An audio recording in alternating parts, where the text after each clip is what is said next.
Eu ajudava frequentemente um morador de rua. Porém, meu noivo não parecia gostar dele.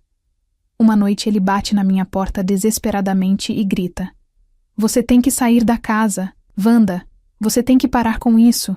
É perigoso!" A voz de Bruno estalou atrás de mim, me fazendo quase derrubar a vasilha térmica que eu segurava. Eu estava parada no portão de casa, entregando um jantar quente para o Ricardo. Ele era um senhor de uns 55 anos, com o rosto marcado pelo sol e uma barba grisalha que escondia um sorriso tímido. Ricardo vivia nas redondezas do bairro, e diferentemente de outros que às vezes causavam confusão, ele era sempre educado, silencioso e muito grato. "Bruno, é só um prato de comida", respondi, tentando manter a calma enquanto entregava o pote para o Ricardo, que parecia envergonhado com a cena. "Está frio lá fora. Não custa nada ajudar." Ricardo baixou os olhos, segurando a vasilha com as 2 mãos como se fosse um tesouro. "Obrigado, dona Wanda. Deus lhe pague. Eu já vou indo para não causar problema", disse ele com a voz rouca, já se virando para sair. "Não precisa ir, Ricardo", chamei, mas ele já apressava o passo, sumindo na escuridão da rua. Virei-me para o meu noivo, sentindo o sangue subir ao rosto. Bruno estava com os braços cruzados, aquela expressão de desaprovação que vinha se tornando cada vez mais frequente nas últimas semanas. "Você é muito ingênua", ele resmungou entrando em casa e me deixando sozinha no jardim. "Minha mãe sempre diz que a gente dá a mão, e eles querem o braço. Você está atraindo gente perigosa para a nossa porta, Wanda. E a gente vai casar daqui a pouco. Eu quero segurança para a nossa família." Respirei fundo, tentando não transformar aquilo em uma briga.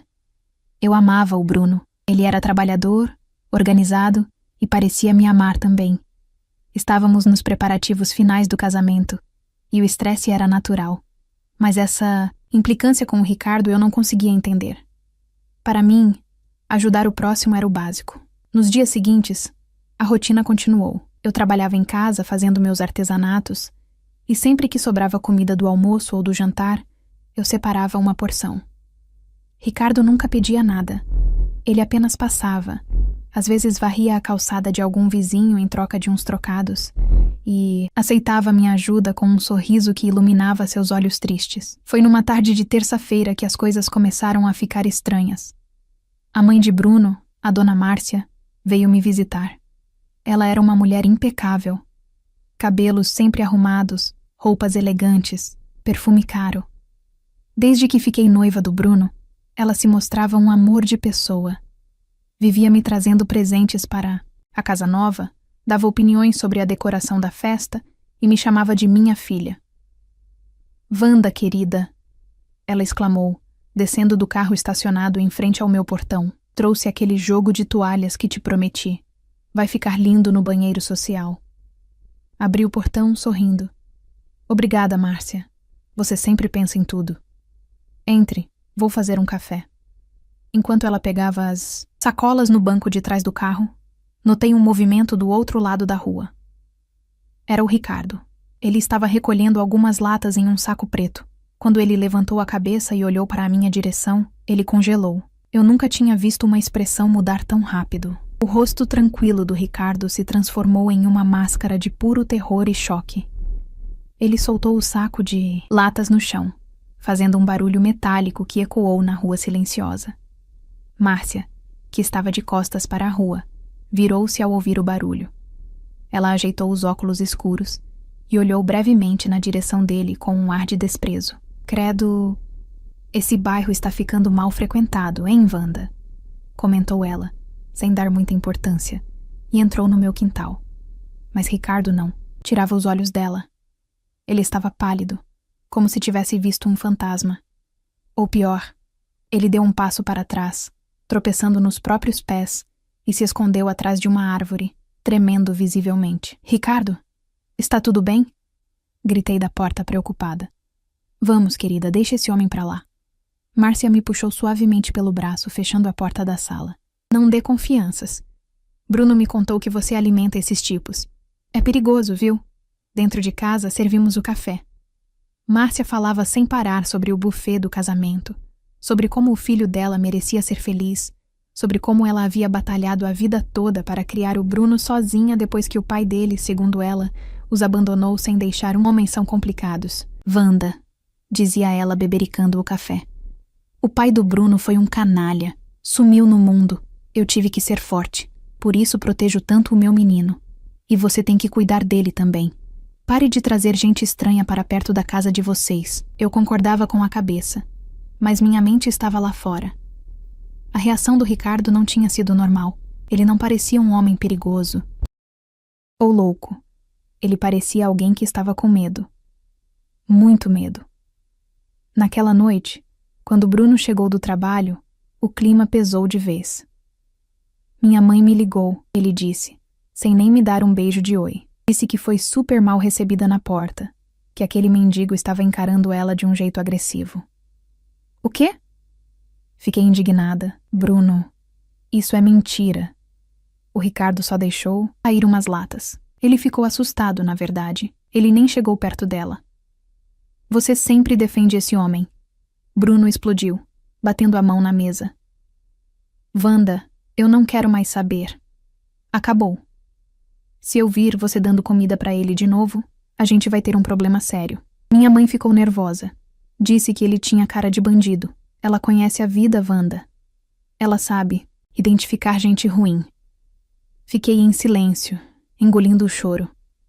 Eu não queria brigar, não às vésperas do casamento. Prometi que seria mais cuidadosa, só para encerrar o assunto. Mas, do lado de fora, a situação era muito mais complexa do que eu imaginava. Ricardo não tinha ido embora. Ele estava sentado no meio-fio, a 2 quadras dali, com o coração disparado. Ele sabia quem era aquela mulher. Ele reconheceria aquele caminhar, aquele tom de voz e aquela arrogância em qualquer lugar do mundo. Não era apenas uma senhora elegante. Era a mulher que tinha destruído a vida dele. Ricardo passava as mãos no rosto, suando frio. As memórias que ele tentava enterrar há anos voltaram como uma enxurrada. Ele se lembrava dos papéis assinados, das mentiras, do dia em que chegou em casa e encontrou tudo vazio. Ele se lembrava de como foi jogado na rua, sem dignidade, sem dinheiro e sem a família que tanto amava. Ele olhou para a janela da minha casa, onde a luz da sala estava acesa. Ele via a minha silhueta passando pelas cortinas. Ela não sabe... Ricardo sussurrou para si mesmo, com a voz embargada. A menina tem um coração, ela não sabe com quem está lidando. Aquela mulher é uma cobra. Ele precisava me avisar. Mas como? Quem acreditaria num morador de rua sujo e sem documentos contra a palavra da mãe do noivo, uma senhora respeitável? Ricardo tentou se levantar, mas as pernas tremiam. Ele sabia que Márcia era perigosa. Se ela o visse, se ela o reconhecesse, ele nem queria pensar no que ela poderia fazer. Ela já tinha tirado tudo dele uma vez, mas ele pensou no meu sorriso, na sopa quente, nas poucas palavras de carinho que eu lhe dava. Eu era a única pessoa que o tratava como ser humano naquele bairro. Ele não podia deixar que a história se repetisse comigo. Ele via a teia se fechando. O noivo manipulado, a sogra controladora. Eu preciso falar com a Dona Wanda. Ele decidiu, limpando uma lágrima que escorria pela bochecha suja de fuligem. Nem que seja a última coisa que eu faça.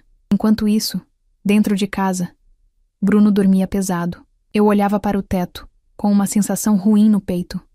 Uma angústia que eu não sabia explicar. Mal sabia eu que, a poucos metros dali, um homem que não tinha nada estava disposto a arriscar o pouco que lhe restava para me salvar de uma armadilha que já durava décadas. Eu já estava deitada, tentando pegar no sono, mas os pensamentos não paravam. Bruno dormia ao meu lado, a respiração pesada indicando que ele estava em um sono profundo. O relógio na cabeceira marcava quase 2 da manhã. O silêncio da casa era absoluto. Até que, de repente, um estrondo vindo da porta da frente me fez pular da cama. Bam! Bam! Bam! Eram batidas fortes, desesperadas, como se alguém estivesse fugindo de algo ou tentando derrubar a madeira. Wanda! Dona Wanda! Pelo amor de Deus, abre a porta! A voz abafada gritava lá fora. Meu coração disparou. Eu reconheci aquela voz na hora. Era o Ricardo. Mas ele nunca gritava. Ele nunca fazia escândalo. Bruno acordou, assustado, sentando na cama num pulo. O que é isso? Quem está aí? Ele perguntou, esfregando os olhos, ainda meio atordoado. É o Ricardo, sussurrei, sentindo um frio na espinha. Algo aconteceu. Aquele mendigo de novo? Ah, mas isso acaba hoje. Bruno levantou furioso, vestindo a calça do pijama de qualquer jeito e marchando em direção à sala. Eu corri atrás dele, tentando impedir uma tragédia. Bruno, calma. Ele parece desesperado. Quando Bruno destrancou a porta e a abriu com violência, a imagem que vimos foi de partir o coração. Ricardo estava encharcado de suor, os olhos arregalados, tremendo da cabeça aos pés. Ele não parecia bêbado ou agressivo. Ele parecia aterrorizado. Wanda, você tem que sair dessa casa. Agora! Ricardo gritou tentando entrar, mas Bruno bloqueou a passagem com o corpo. Você corre perigo. Aquela mulher, ela vai destruir você. Cala a boca, seu maluco! Bruno gritou, empurrando Ricardo para trás com força. Ricardo tropeçou nos degraus da varanda e caiu sentado na grama, mas se levantou rapidamente, ignorando a dor. Escuta, rapaz, escuta! Ricardo implorava com as mãos estendidas em sinal de paz, mas com urgência na voz. Tua mãe, a Márcia, ela não é quem vocês pensam. Ela é minha ex-esposa. O mundo parou por um segundo. Olhei para o Bruno, esperando que ele risse daquela absurdo, mas ele estava vermelho de raiva. O que você disse? Bruno rosnou, descendo os degraus e ficando cara a cara com um morador de rua. Você está delirando? Minha mãe nunca se envolveria com um lixo como você. Ela tirou tudo de mim. Ricardo começou a chorar, lágrimas grossas descendo pelo rosto sujo. O nome dela não é só Márcia. Ela muda de nome, muda de cidade. Nós fomos casados há 30 anos. Eu tinha uma empresa, tinha uma casa, tinha vida. Ela falsificou minha assinatura, vendeu meus bens, limpou minhas contas e sumiu. Ela me deixou na rua, Bruno, e ela vai fazer o mesmo com a Wanda. Eu levei a mão à boca, chocada. A riqueza de detalhes, a dor na voz dele. Aquilo não parecia invenção. E se for verdade, arrisquei dizer, minha voz saindo trêmula. Verdade, Wanda. Pelo amor de Deus, Bruno se virou para mim, incrédulo. Você vai acreditar nesse homem? Ele deve ter ouvido a gente conversar. Deve ter investigado nossa vida no lixo para inventar essa mentira e arrancar dinheiro. Ricardo tentou se aproximar de mim, ignorando Bruno. Dona Wanda, ela já está aqui dentro? Se ela já entrou na sua vida, fuja. Ela é uma golpista profissional. Ela finge que é a sogra perfeita, ganha sua confiança e depois te deixa sem nada. Eu demorei anos para me recuperar do trauma. Eu nunca mais consegui confiar em ninguém. Nesse momento, um carro preto freou bruscamente em frente ao portão. O farol alto iluminou a cena dramática no meu jardim. A porta do motorista se abriu e Márcia desceu, impecável mesmo àquela hora da madrugada, segurando uma bolsa de marca como se fosse um escudo. O que está acontecendo aqui? Ela gritou, correndo em nossa direção com uma expressão de pânico. Bruno, meu filho. Eu senti um aperto no peito. Sabia que algo estava errado. Assim que Ricardo viu Márcia, ele recuou, como um animal encurralado. É ela. É ela. Ele apontou o dedo trêmulo. Fala a verdade, sua bruxa. Fala o que você fez comigo. Márcia parou no meio do caminho, olhou para Ricardo e soltou um grito, agudo, levando as mãos ao rosto em uma atuação perfeita de terror. É ele! Bruno, socorro! Ela correu para trás do filho, agarrando a camisa dele. É o homem que me persegue. É o stalker de quem eu fugi a vida toda. Eu fiquei paralisada, olhando de um para o outro. A confusão estava instalada. Stalker? Bruno perguntou, abraçando a mãe protetoramente. Sim. Márcia chorava copiosamente, escondendo o rosto no peito de Bruno. Esse homem é louco, filho. Ele era obcecado por mim quando eu era jovem. Ele inventava que éramos casados, me ameaçava, dizia que ia matar qualquer um que chegasse perto de mim. Eu mudei de cidade tantas vezes para fugir dele. E agora ele me achou aqui, na casa da sua noiva. Ricardo olhava para ela, com uma mistura de ódio e descrença. Mentirosa. Você é o demônio. Wanda, não acredita nela. Bruno, cego pela narrativa da mãe, avançou sobre Ricardo. Dessa vez, não foi apenas um empurrão. Ele pegou o homem pelo colarinho da camisa velha e o arrastou até o portão. Se você chegar perto da minha mãe ou da minha noiva de novo, eu chamo a polícia e garanto que você vai apodrecer na cadeia! Bruno gritou, jogando Ricardo na calçada. Some daqui! Vocês vão se arrepender! Ricardo gritou do chão, enquanto se levantava com dificuldade. Ele olhou para mim uma última vez, com um olhar de súplica que partiu meu coração. Cuidado com os documentos, Wanda. Cuidado com o que você assina. Vá embora! Bruno berrou mais uma vez. Ricardo, derrotado e humilhado, virou as costas e saiu mancando pela rua escura, desaparecendo na neblina da madrugada. Márcia continuava chorando nos braços de Bruno, tremendo de forma exagerada. Ah, meu Deus, que susto! Eu achei que ele ia me matar dessa vez. Obrigada, meu filho. Você me salvou. Bruno a conduziu para dentro de casa, passando por mim sem nem me olhar nos olhos. Viu o que você fez, Wanda? Ele disse com a voz fria. Sua caridade quase custou a vida da minha mãe. Trouxe um maníaco para a nossa porta. Espero que esteja satisfeita. Eu fiquei parada na varanda por mais alguns instantes, sentindo o vento frio bater no meu rosto. A história de Márcia parecia perfeita demais, conveniente demais. Mas as palavras finais de Ricardo ecoavam na minha cabeça. Cuidado com o que você assina. Entrei em casa e vi Márcia sentada no meu sofá, bebendo um copo d'água que Bruno serviu. As mãos dela tremiam, mas quando nossos olhares se cruzaram por um breve segundo, antes de ela voltar a fazer sua cena de vítima, eu jurei ter visto um brilho frio e calculista em seus olhos, um brilho de triunfo. Naquela noite, ninguém dormiu. Mas enquanto Bruno consolava a mãe, uma semente de desconfiança havia sido plantada no meu coração. E eu sabia que precisava descobrir a verdade, custasse o que custasse. Nos dias que se seguiram àquela noite caótica, a paz na minha casa era apenas aparente. Márcia continuava hospedada conosco, alegando que estava com medo de voltar para o apartamento dela sozinha. Bruno a tratava como uma rainha, cheio de cuidados. Mas eu comecei a notar coisas que antes passavam despercebidas. A tal mulher, apavorada e traumatizada, parecia se recuperar rápido demais quando o assunto era dinheiro. Numa tarde, enquanto eu fingia ler um livro na sala, ouvi Márcia no telefone. A voz dela era firme, autoritária, nada parecida com a vítima chorosa de noites atrás. Não, eu disse que quero a transferência hoje. Venda o que tiver que vender. Ela sussurrava, e ao me ver entrar, desligou rapidamente e abriu um sorriso amarelo. Ah, Wanda. Estava falando com o banco, tentando proteger minhas economias daquele louco, sabe?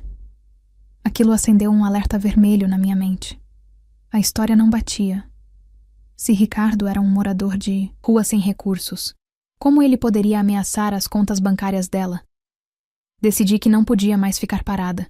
Esperei Bruno sair para o trabalho e Márcia ir para o banho, e saí de casa discretamente. Eu precisava encontrar Ricardo.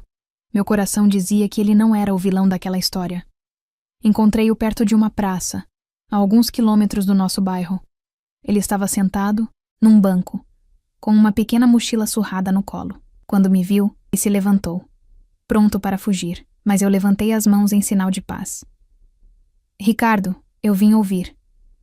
Por favor, me conte a verdade, pedi, sentando-me ao lado dele, ignorando os olhares curiosos de quem passava. Ricardo suspirou, um som carregado de cansaço. Ele abriu a mochila com cuidado e tirou uma pasta. Plástica velha, amarrada com elásticos. Eu sabia que você era esperta, menina. Ele disse com a voz embargada. Eu guardo isso aqui há anos. É a única coisa que me restou. Eu deixo escondido no abrigo onde durmo às vezes, porque na rua roubam tudo. Mas eu sabia que precisaria disso um dia. Ele estendeu os papéis para mim. Minhas mãos tremiam enquanto eu lia. Havia uma certidão de casamento antiga, datada de 30 anos atrás. Os nomes estavam lá, Ricardo e uma tal de Sônia Márcia. Havia fotos dos dois jovens, sorrindo em frente a uma casa bonita e uma loja de materiais de construção. Essa loja era minha. Ricardo apontou para a foto com o dedo sujo de terra. Ela me convenceu a passar tudo para o nome dela por causa de uma suposta dívida fiscal que nem existia. Depois que assinei, Ela vendeu o imóvel, esvaziou as contas da empresa e pediu o divórcio alegando que eu era agressivo. Eu perdi tudo, Wanda. Até a vontade de viver. Continuei folheando. Havia recortes de jornais de outras cidades. Pequenas notas sobre uma mulher procurada por estelionato, com nomes diferentes, mas a foto era inconfundível. Era Márcia, mais jovem, com cortes de cabelo diferentes, mas com o mesmo olhar calculista. Ela aplica golpes, Wanda. Ela casa ou se aproxima de quem tem bens, ganha a confiança, faz a pessoa assinar procurações e depois some. Ela não é mãe dedicada. Ela é uma predadora. E você é a próxima vítima. Fiquei enjoada. As peças se encaixavam perfeitamente. A pressa dela em ajudar com os documentos do casamento. O interesse nos bens do Bruno. Eu preciso mostrar isso para o Bruno. Falei, decidida. Ele não vai acreditar se vier de mim. Ricardo alertou tristemente. Ele está enfeitiçado por ela. Voltei para casa com a pasta escondida na bolsa. O coração acelerado. Mas o destino, ou talvez a justiça divina, já estava agindo por outros caminhos. Naquela mesma tarde, Bruno tinha ido até a antiga casa da mãe para buscar algumas roupas para ela, já que ela se recusava a sair da minha casa. Enquanto mexia no armário do quarto de hóspedes, onde Márcia guardava suas coisas importantes, Bruno deixou cair uma caixa de sapatos que estava no fundo de uma prateleira alta, no sótão improvisado. A caixa se abriu, no chão, espalhando dezenas de documentos amarelados. Bruno se abaixou para recolher, resmungando, até que algo chamou sua atenção. Eram certidões de nascimento. Não apenas uma, mas várias. E no meio delas, a dele. Ele pegou o papel, sentindo um frio na barriga. Ele sempre soube que o pai tinha abandonado a família antes de ele nascer. Márcia sempre disse que o pai era um homem sem nome, um ninguém. Mas ali, na certidão original que ela havia escondido, o campo do pai não estava em branco. Estava escrito, Ricardo Alves. Bruno congelou. Ele pegou outro documento da pilha. Era uma carta antiga, nunca enviada, escrita com a letra da mãe, onde ela detalhava um plano para um advogado, citando como havia conseguido tirar a guarda do filho, alegando insanidade do pai. Não pode ser, Bruno sussurrou, sentindo o mundo girar. Ele juntou tudo na caixa e dirigiu de volta para a nossa casa como Ele entrou pela porta da sala pálido, com os olhos vermelhos e a caixa debaixo do braço. Márcia estava na cozinha, cantarolando enquanto cortava frutas. Eu estava na sala, prestes a confrontá-la com o que Ricardo me dera, quando vi o estado do meu noivo. Bruno? O que houve? Perguntei, assustada. Márcia apareceu na porta da cozinha, sorrindo. Achou minhas roupas, filho? Bruno jogou a caixa em cima da mesa de centro com violência. Os papéis voaram. Quem é Ricardo Alves, mãe? Ele perguntou. A voz saindo num fio rouco e perigoso. O sorriso de Márcia desapareceu instantaneamente. Ela olhou para a caixa e depois para o filho, tentando manter a compostura. Do que você está falando? Isso são papéis velhos. Não minta para mim, Bruno gritou, fazendo as janelas vibrarem. Ele pegou a certidão e esfregou na cara dela. Aqui diz que meu pai é o Ricardo. O mesmo Ricardo que você chamou de mendigo, de stalker, de lixo. O homem que eu expulsei daqui como um cachorro. Ele é meu pai? Márcia recuou, encurralada. A máscara de boa moça caiu completamente. O rosto dela se contorceu em uma expressão de raiva e desprezo que eu nunca tinha visto. E se for? Ela gritou de volta, abandonando o teatro. Aquele homem era um fraco, um inútil. Ele não tinha ambição, Bruno. Eu fiz um favor a você tirando ele da sua vida. Você mentiu para minha vida inteira. Bruno estava chorando agora. Lágrimas de revolta. Você disse que ele me abandonou. Mas foi você que roubou ele. Você destruiu a vida do meu pai. Ele não servia para ser pai. Márcia berrou histérica. Ele ia te criar para ser um perdedor igual a ele, contente com pouco. Eu te fiz um homem forte. Eu te dei tudo. Ele não merecia saber que tinha um filho porque ele não tinha onde cair morto depois que eu acabei com ele. O silêncio que se seguiu à confissão foi terrível. Márcia parou, ofegante, percebendo o que tinha acabado de admitir. Eu olhei para Bruno e vi a devastação nos olhos dele. Ele tinha acabado de descobrir que a mulher que ele idolatrava era um monstro e que o homem que ele humilhou era o pai que ele sempre sonhou ter. Sai da minha casa. Bruno disse num tom baixo, mas assustadoramente definitivo. Mas eu sabia que expulsá-la não era suficiente. Eu tinha as provas dos crimes dela na minha bolsa. E agora, a justiça precisava ser feita. O silêncio na sala foi quebrado pelo som da minha voz, firme e decidida, enquanto eu tirava o celular do bolso. Acabou, Márcia. Ou Sônia. Ou seja lá qual for seu verdadeiro nome. Eu levantei a pasta que Ricardo tinha me entregado mais cedo. Quando ela viu aqueles papéis velhos na minha mão, a cor fugiu do rosto dela. Ela sabia exatamente o que estava ali. Onde você conseguiu isso? Ela sibilou, abandonando qualquer tentativa de parecer uma senhora indefesa. Com o homem que você destruiu. Respondi. Eu já liguei para a polícia. Eles estão a caminho. E dessa vez, Bruno sabe de tudo. Márcia olhou para o filho, buscando algum sinal de clemência. Mas Bruno estava sentado no sofá, com a cabeça entre as mãos, incapaz de sequer olhar para ela. Percebendo que o jogo tinha acabado e que não havia mais ninguém para manipular ali, ela tomou uma decisão rápida. Ela correu para o quarto, pegou sua bolsa onde guardava dinheiro vivo e as joias que havia ganhado de Bruno nos últimos meses, e saiu disparada pela porta da frente, sem dizer uma palavra de adeus. Deixa ela ir. Bruno murmurou sem forças. Não, Bruno.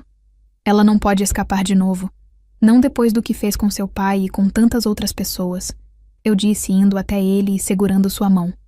Vamos, temos que resolver isso. A polícia chegou minutos depois. Entreguei todo o dossiê que Ricardo havia guardado por anos. As provas das fraudes, os documentos falsificados, os recortes de jornal. Os oficiais ficaram impressionados com a quantidade de evidências. Descobriram ali mesmo pelo sistema que havia mandados de prisão em aberto contra ela em 3 estados diferentes por um estelionato e falsidade ideológica. A caçada não durou muito. Márcia foi interceptada no aeroporto internacional 2 horas depois, tentando comprar uma passagem de ida para fora do país com um passaporte falso. Ela foi presa em flagrante, gritando e ameaçando os policiais, carregando uma mala cheia de dinheiro que não lhe pertencia. A vingança do destino foi vê-la sendo algemada, perdendo a liberdade que ela usou para destruir tantas vidas. Ela finalmente pagaria por cada centavo roubado e por cada lágrima que fez Ricardo derramar. Mas para nós, a verdadeira jornada estava apenas começando. Bruno estava devastado. A culpa o consumia. Ele havia expulsado o próprio pai de casa, chamado-o de lixo, acreditado nas mentiras de uma criminosa. Eu não sei se consigo olhar na cara dele, Wanda, ele me disse no carro, enquanto dirigíamos pelas ruas escuras do bairro, procurando por Ricardo. Eu fui horrível. Ele é seu pai, Bruno. E pelo que eu conheci dele, ele tem um coração maior do que o mundo. Ele só queria te proteger, respondi, tentando acalmá-lo. Nós o encontramos perto do abrigo comunitário, sentado no mesmo banco de praça onde eu tinha falado com ele mais cedo. Ele parecia pequeno, encolhido contra o frio, olhando para o nada. Bruno parou o carro e desceu. Suas pernas tremiam. Eu fiquei um pouco atrás, dando espaço para eles. Ricardo. Bruno chamou, a voz falhando. O homem levantou a cabeça devagar. Quando viu Bruno, ele se encolheu, esperando mais gritos ou agressões. Eu já vou sair daqui, moço. Não quero problema. Ricardo disse com a voz cansada. Bruno não aguentou. Ele caiu de joelhos ali mesmo, no cimento frio da praça, e começou a chorar. Um choro doído, de arrependimento profundo. Me perdoa, pelo amor de Deus. Me perdoa. Bruno soluçava com a cabeça baixa. Eu não sabia. Ela mentiu para mim. Eu não sabia que você era meu pai. Ricardo ficou paralisado por um momento. Ele olhou para mim e eu apenas assenti, sorrindo entre lágrimas. Lentamente, Ricardo se levantou e caminhou até Bruno. Ele não gritou, não cobrou, não demonstrou raiva. Ele se abaixou e abraçou o filho que não via há 30 anos. Levanta, meu filho, levanta. Ricardo sussurrou, acariciando os cabelos de Bruno. Não tem nada para perdoar. Você foi vítima dela também. Eu só estou feliz que você está bem. Os dois ficaram abraçados ali por um longo tempo, pai e filho, 2 estranhos unidos pelo sangue e separados pela crueldade, finalmente se reencontrando.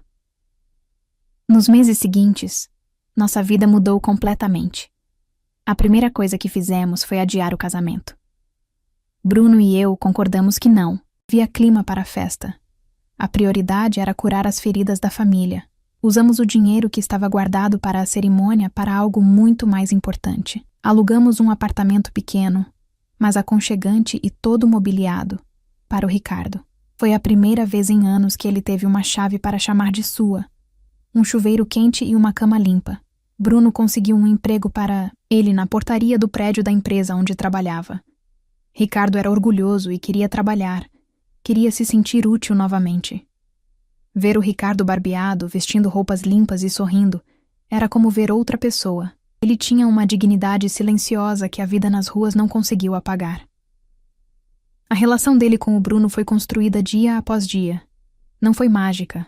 Havia mágoas e anos perdidos para recuperar, mas eles se esforçavam. Todo domingo, Ricardo vinha almoçar na nossa casa. Eles passavam horas conversando sobre futebol, sobre o passado, preenchendo as lacunas de uma vida inteira. Márcia foi condenada a vários anos de prisão. As notícias sobre seus golpes se espalharam e outras vítimas apareceram, garantindo que ela ficasse atrás das grades por um bom tempo. A justiça foi feita, não com violência, mas com a verdade. Numa tarde de domingo, olhei pela janela da cozinha. Bruno e Ricardo estavam no quintal, consertando juntos uma cadeira velha. Eles riam de alguma coisa. O sol batia no rosto deles, e eu percebi que eles tinham o mesmo sorriso. Eu não tinha me casado com festa e pompa naquele ano, mas ganhei algo muito melhor. Ganhei a certeza de que a verdade sempre aparece, por mais que tentem escondê-la. E, acima de tudo, ganhei uma família de verdade. Ricardo olhou para mim da janela e acenou, com aquele olhar grato de sempre. Eu acenei de volta. O pesadelo tinha acabado.